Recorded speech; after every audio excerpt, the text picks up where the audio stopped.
We all enjoy a good one-on-one matchup, despite the fact that postseason success depends mostly on teamwork.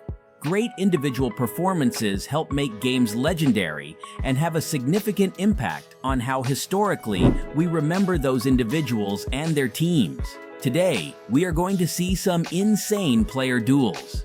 Number 1, Kobe versus Carmelo. Game 1, 2009, Western Conference Finals. In the game, Carmelo performed admirably, scoring 39 points on 14 of 20 shots. But what really stood out was his outstanding Kobe Bryant defense late in the game. He suffocated him to the fullest, but no one can hold Kobe down for very long. He performed marginally better, getting 40 points on 13 of 28 attempts. We at least got a peek of what Carmelo is capable of, even if he didn't maintain this level of performance in subsequent playoff games. 2009, Carmelo Anthony surely took defense to another level in his duel with Kobe Bryant. Number 2, LeBron versus Pierce. Game 7, 2008, Eastern Conference Semifinals. Despite being the higher seed and title favorites, LeBron made it far from simple for the Celtics. He led the Cavaliers to a victory with 45 points on 14 of 29 shooting. Paul Pierce provided the Celtics 41 points, not to be outdone. With 121 remaining, P.J. Brown converted an elbow jumper to give Boston a 3-point advantage.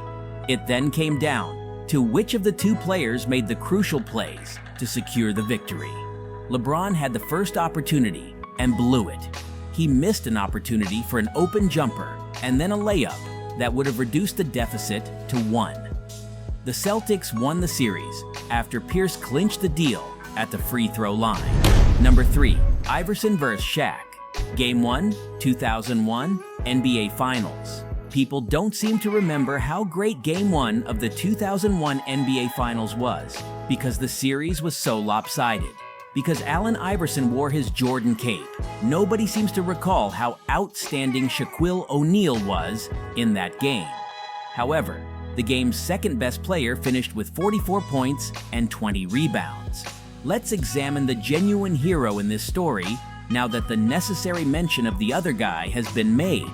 With Dikembe Mutombo, 34, at his side, Allen Iverson led the Philadelphia 76ers to victory over the unbeatable Los Angeles Lakers. How invincible were they exactly? They had never lost a postseason game prior to Game 1. They defeated their opponent in Round 1 with a rout. Round 2 follows. Round 3 follows.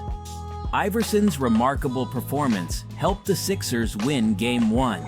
Iverson continued to score despite the players Phil Jackson put against him, finishing the game with 48 points, including his infamous jump shot where he stepped over Tyronn Lue. Iverson's performance in this game will undoubtedly be remembered more than Shaq's, who wasn't a slouch either. Due to this, Game 1 of the 2001 Finals is included on this list. Number 4, Bird vs. Dominique, Game 7, 1988, Eastern Conference Semifinals. Who makes the big plays when it counts is what determines the outcome of classic NBA duels and how we rank those duels historically.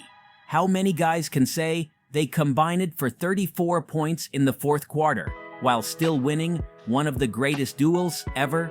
Dominique Wilkins and Larry Bird participated in what is possibly the greatest scoring quarter in history.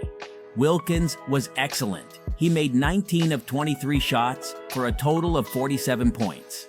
That kind of effort typically results in victory for your team, especially when 14 of those points are scored in the last round. Bird scored only 34 points on that particular day, therefore losing the scoring race. In what way, however, did the Celtics prevail, considering that he scored 20 of those points in the final frame?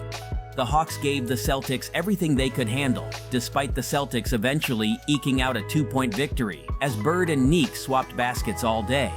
The fight we witnessed between Wilkins and Bird will always be regarded as a classic and is unquestionably the greatest individual contest in playoff history.